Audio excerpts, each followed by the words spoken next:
Prophet said, لا تقوم الساعة حتى تزول الجبال عن أماكنها. The end of time won't come until you see mountains removed from their places. When I was in Mecca, there's mountains have been removed from Mecca. Quwa'iqan, one of the mountains that's known as the Ahad al-Akhshabain. When the angels came to the Prophet ﷺ and they asked him if he wanted to see the mountains that they would يطبقهما على Quraysh.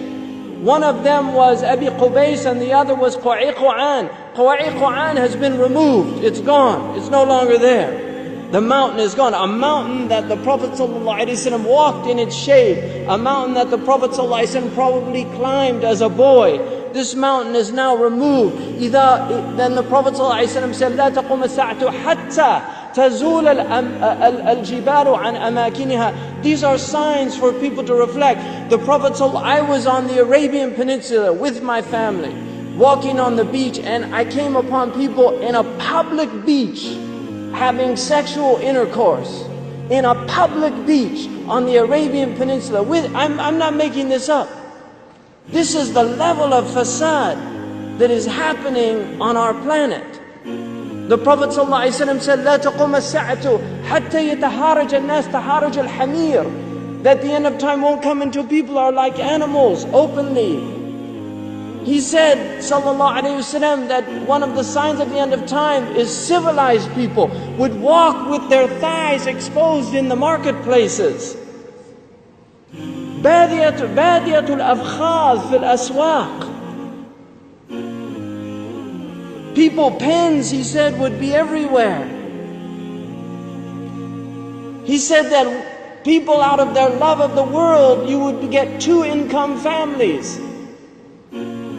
That people would be two-income families. That he said a woman will out حرصا على الدنيا تعين زوجها على التجارة. Out of love for this world, she'll work like her husband to earn livelihood, neglecting the children. Some people are forced to do that, and there's no blame on that. But there's people that just out of love of dunya, they will abandon their children and go out. These are the things that are happening around us. He told us that towards the end of time, you will see the people of the ala, ri'asha yatatawaluna fil bunyan. He said there will be poor people who were the desert people, and they were poor and they were taking care of goats and animals, and then they'll begin to build huge buildings. These are signs before your very eyes. We're seeing signs of our Prophet ﷺ. He told us that you will see the buildings of Mecca reach the mountaintops. The buildings of Mecca will reach the mountaintops. And this is happening in our lifetime.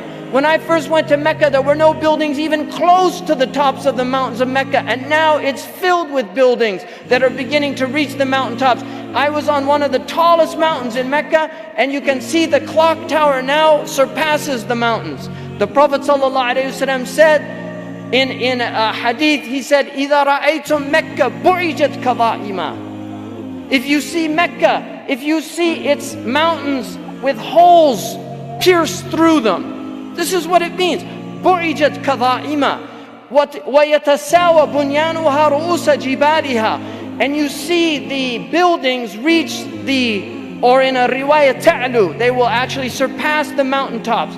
And then he said, فَقَدْ أَظَلَّتَ السَّاعَةُ. It means that the sa'a has cast its shadow.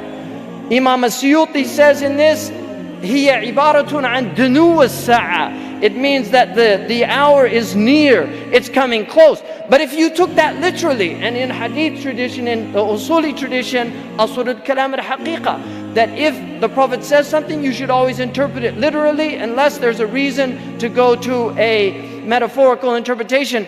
Now we have the clock tower casting a shadow over the Kaaba. So the clock tower, what do they call it in Saudi Arabia? As-sa'a. لَقَدْ أَظَلَّتَ السَّاعَةُ. You could take it literally, the clock has cast its shadow over the Kaaba. Literally or metaphorically, اقتربت الساعة وانشق القمر. The hour is drawing near.